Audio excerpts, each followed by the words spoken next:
Halo, selamat pagi. Hari ini kita bertemu kembali di mata kuliah dasar-dasar budidaya dengan pokok pembahasan kita kali ini adalah pola tanam.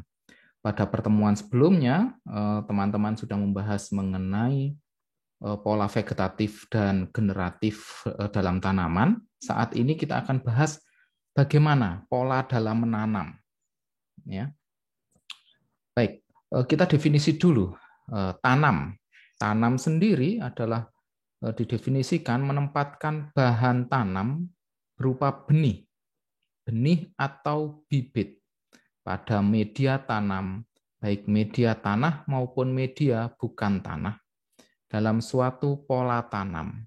Nah, ada pola tanam. Pola tanam sendiri apa? Itu adalah usaha penanaman pada sebidang lahan dengan mengatur susunan tata letak dan tata urutan tanaman selama periode waktu tertentu, termasuk masa pengolahan tanah dan masa bera atau tidak ditanami selama periode tertentu. Nah, pola tanam ini seperti tadi dalam definisi mengatur susunan tata letak dan urutan tanaman selama periode waktu tertentu. Jadi ada periodenya dan ada susunan tata letak dan urutan tanamannya. Ada beberapa hal yang harus teman-teman pahami mengenai keberhasilan tanam. Ya. Yang pertama adalah edukasi, education. Ya, ini bisa pendidikan formal maupun pengalaman. Jadi kalau teman-teman ke petani itu adalah pengalaman. Tapi saat ini teman-teman saat kuliah teman-teman mendapatkan adalah pendidikan formal. Lalu skill, ini adalah kemampuan tinggi menentukan keberhasilan penanaman. Jadi kalau teman-teman memang sudah berpendidikan formal, teman-teman juga harus mencoba. Itu juga kenapa Kak kita di Fakultas Pertanian itu ada yang namanya praktikum. Nah, tujuannya adalah supaya mengasah kemampuan teman-teman. Lalu yang ketiga adalah innovation, di mana ini meningkatkan keberhasilan dengan SDM, kondisi peralatan, dan lingkungan yang terbatas. Jadi bagaimana kita bisa menginovasi lingkungan kita sehingga kita bisa meningkatkan keberhasilan. Dan yang tidak kalah pentingnya adalah plan and evaluation. Ya, seperti diketahui teman-teman harus punya perancangan dalam menanam. Dan buatlah evaluasi. Jadi ini adalah kelemahan kita, banyak petani di tempat kita mungkin sudah plannya udah baik nih, tapi evaluasinya mungkin yang belum. Nah, dengan teman-teman mengetahui ini, saya harapkan teman-teman nanti juga bisa membuat planning dan juga bisa mengevaluasi. Lalu apa faktor yang mempengaruhi dalam kesuksesan pola tanam? Yang pertama adalah bahan tanamnya. Bisa benihnya atau bibitnya jelas, belinya di mana, asal bibitnya di mana, asal benihnya di mana. Lalu bersertifikat. Sekarang sudah banyak produk benih atau bibit yang bersertifikat. Dan yang pasti teman-teman harus menanam dengan habitat yang tumbuh, harus sesuai dengan habitat yang tumbuh. Ya. Lalu bahan tanam, selain bahan tanam adalah media. Ya, kalian harus mengetahui karakteristik medianya, mengetahui kandungan nutrisinya, mengetahui peralatan yang sesuai. Lalu persiapan media harus sesuai dengan budidaya. Dan yang ketiga ada lingkungan tumbuh. Pahami iklim, cuaca. Saat ini cuaca seperti ini bagaimana dengan penanaman. Lalu pahami kebutuhan tubuh tanaman per fase pertumbuhannya. Lalu sesuaikan tanaman dan inovasi manipulasi lingkungan tumbuh. Inovasi lingkungan, manipulasi lingkungan tumbuh. Ini yang penting yang saat ini harus kita kerjakan. Sebagai contoh, ini adalah peralatan yang digunakan dalam penanaman padi. Ya, kalau dulu teman-teman mungkin bisa melihat membajak sawah itu dengan pada gambar yang atas sendiri, sebelah kiri, Ya, bisa terlihat itu kita menggunakan hewan, lalu kita naiki. Ya, berangsur-angsur kemudian akhirnya sekarang ada mini traktor ya yang bisa digunakan. Di negara lebih maju lagi mereka sudah menggunakan big traktor. Traktor besar untuk wilayah yang lebih besar. Inilah inovasi yang teman-teman harus kembangkan sebagai seorang sarjana pertanian. Lalu yang berikutnya nanam. Kalau teman-teman melihat di tempat kita lah, enggak jauh-jauh rumah saya, belakang saya itu rumah saya mewah ya, belakang saya mepet sawah. Itu kalau nanam itu banyak sekali orang nanam. Nandur, naneme mundur gitu. Ya, namanya nandur, naneme mundur. Itu jadi kalau orang nanam padi itu selalu jalannya mundur, nggak mungkin maju ke depan. Nah, tapi sekarang ada loh ya yang sudah pakai alat nih. Jadi langsung berapa jam selesai, berapa hektar selesai dalam waktu yang cepat. Daripada teman-teman menggunakan yang ini, ya maaf, produktivitasnya seberapa besar sih ini kalau kita pakai manual. Ini yang perlu kita inovasi. Ya, itu nanti pembahasan kita yang lain. Namun saat ini kita akan membahas mengenai pola tanam. Ya, pola tanam sendiri ada dibagi menjadi 3. Ya. Yang pertama adalah pola bujur sangkar. Ya, seperti dilihat pola bujur sangkar ya sudah sisi kanan sisi kiri sama gitu. Ya, jadi kalau nanam padi gitu ya udah sama gitu urutannya. Makanya kalau nanam padi itu ada penggarisnya, ada digareti. Gitu. Ya, itu. Karena apa? Karena masukannya sama. Ya. Tapi juga ada yang tata letaknya adalah persegi panjang. Ada di tengahnya ini ada semacam bagian yang tidak ditanami. Ada semacam seperti jalan. Nah, makanya bentuknya adalah persegi panjang. Lalu ada juga yang tanamnya adalah zigzag, namanya aja zigzag ya. Jadi ya sudah yang sini kosong di sini diisi. Ya, ini saat ini nih kalau kita pergi-pergi zigzag ya. Kalau duduk maksudnya ya. Dengan pandemi gini duduknya zigzag nih. Sama seperti ini. Oke. Lalu sistem bertanamnya sendiri. Kita mengenal ada 2 sistem yang kita gunakan. Yang pertama adalah namanya monokultur dan yang kedua adalah polikultur. Seperti namanya, mono berarti cuma tunggal, satu saja, satu jenis tanaman pada sebidang tanah dalam waktu yang sama. Sedangkan yang berikutnya adalah namanya polikultur, namanya poli. Pola pertanian ini dalam satu bidang tersusun dengan beberapa jenis tanaman. Ya, minimal 2 jenis tanaman. Bisa 3, bisa 4, bisa. Tapi biasanya sih orang pakainya hanya 2 saja karena ini untuk ya supaya energinya juga tidak terlalu besar juga ini dalam pengelolaannya. Karena ada plus minusnya juga. Monokultur ada plus minusnya, polikultur juga ada plus minusnya.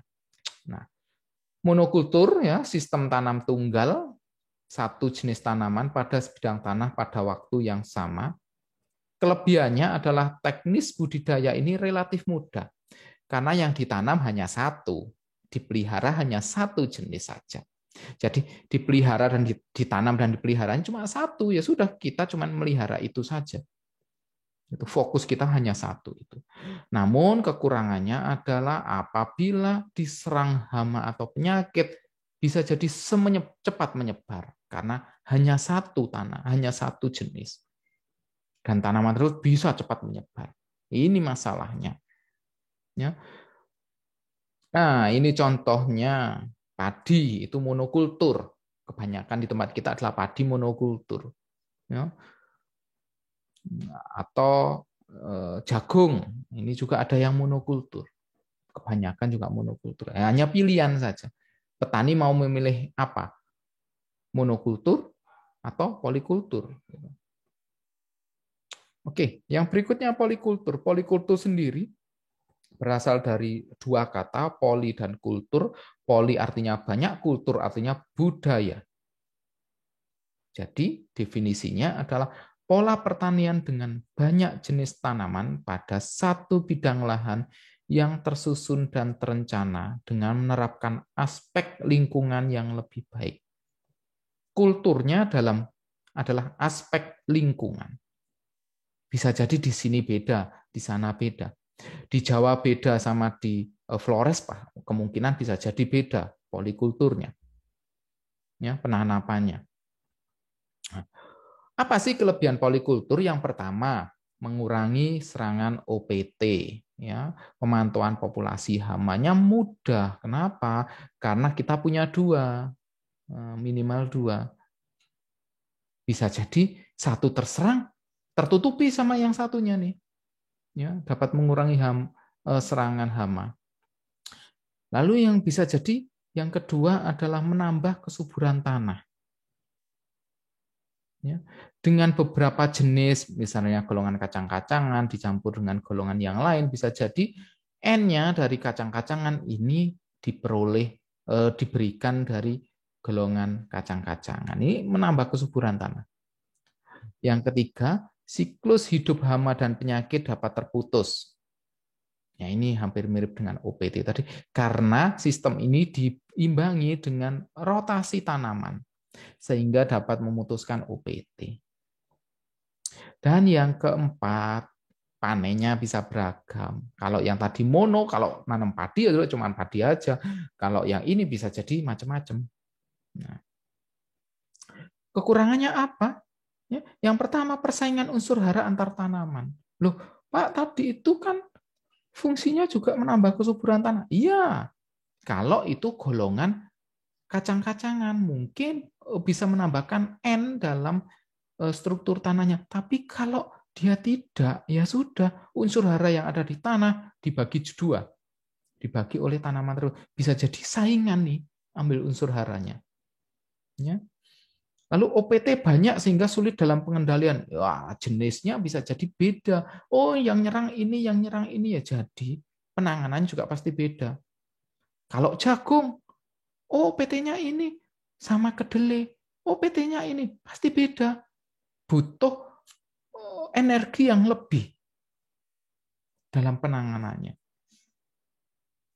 Dan pertumbuhan tanaman bisa jadi akan saling menghambat.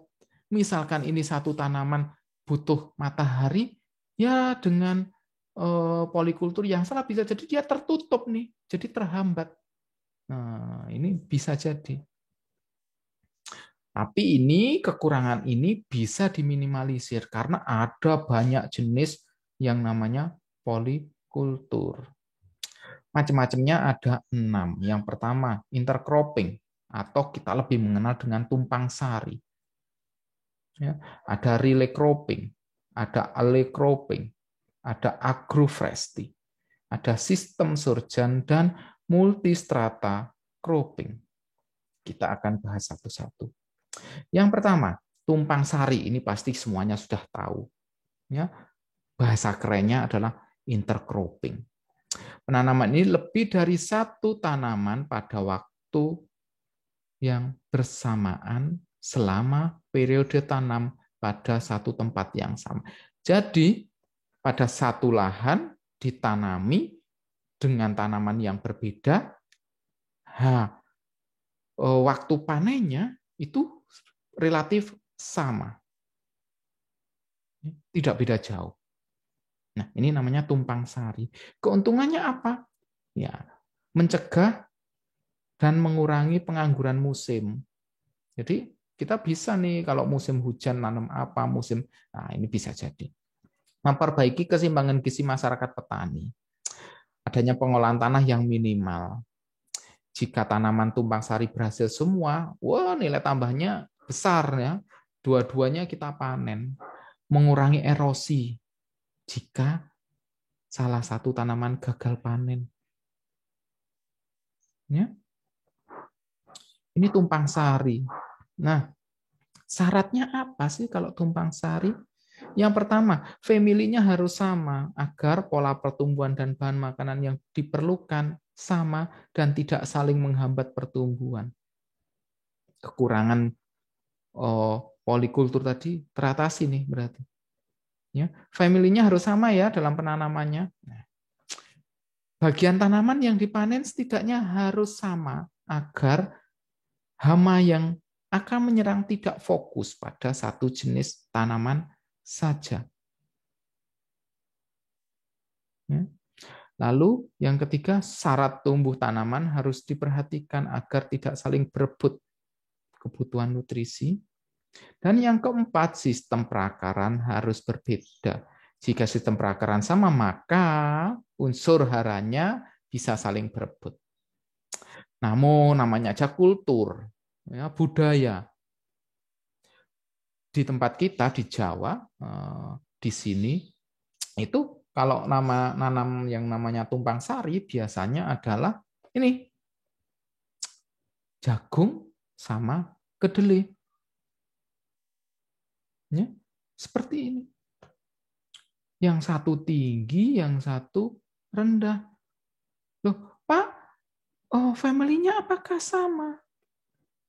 Loh, Pak, bagian tanam yang dipanen harusnya kan sama. Ini kok tidak? Sekali lagi, intercropping ini berhubungan dengan budaya setempat. Ya. Dalam tanamnya pun intercropping ada 3 jenis. Kalau kita melihat apa ini namanya dalam pola ini, ya.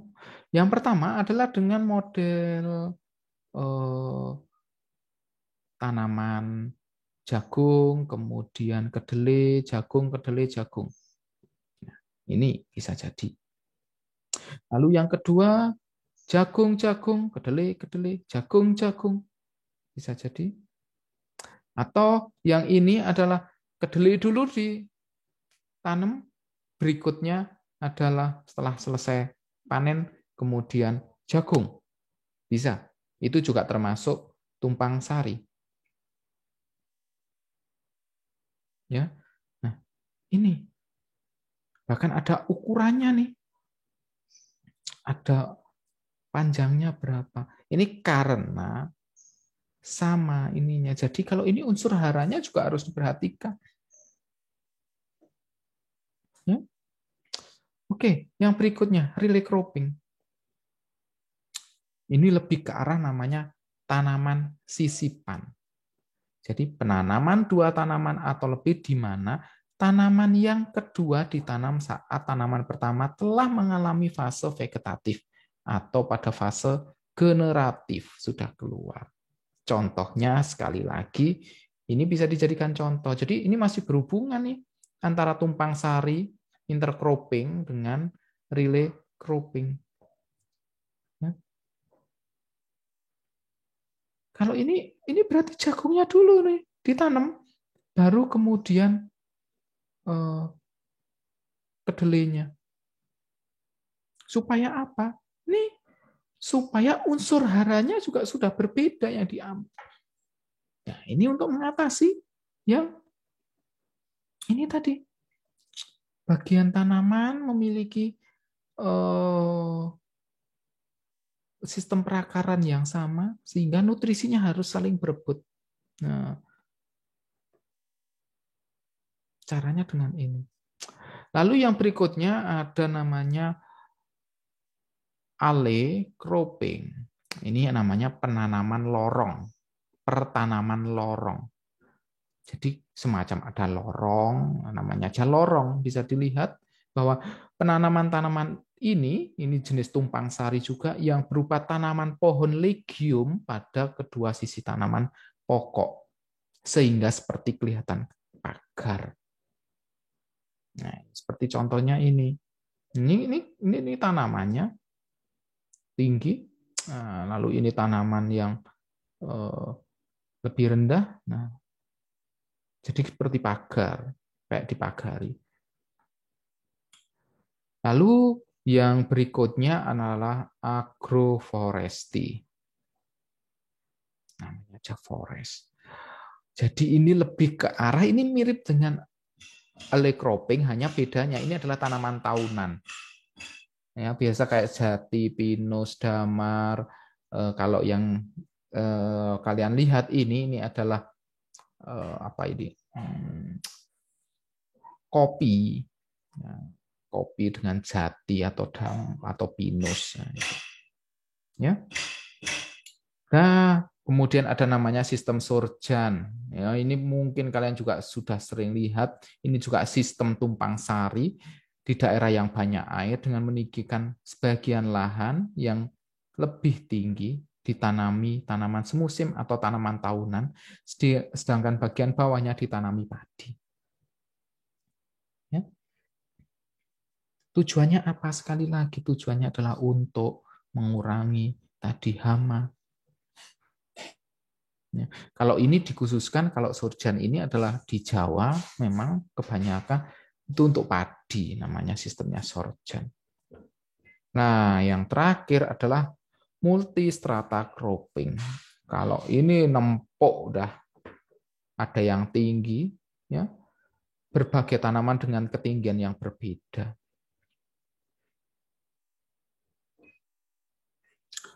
Oke, ini adalah beberapa model